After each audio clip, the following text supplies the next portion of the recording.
అన్నట్టు నీటి బిల్లు కూడా వసూలు చేస్తే కడుతుంటే ఇప్పటిదాకా వసూలు చేయలేరు, ఇప్పటిదాకా ఎవరు రాలేరు, మేము ఇవ్వలేము.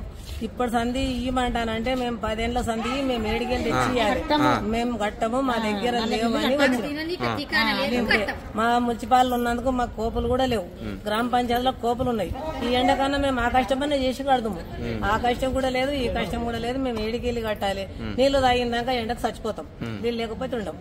మాకు బిల్లు కట్టడానికే మా చేతగా. ఓకే చెప్పమ్మా, ఏమైంది, ఎక్కడ ఎందుకు వచ్చింది మీరు చెప్పు. మాకు నీళ్ళు లేక కాదు, బాయి లేక కాదు సారు. మాకు నల్ల బిల్లు ఉరుకుతోస్తున్నట్టున్నారు, కరెంటు బిల్లుకు ఉరుకుతొచ్చి జర మాపి అయ్యింది, ఇల్లు టేసుకు సంవత్సరం 2 మాటలు వచ్చింది.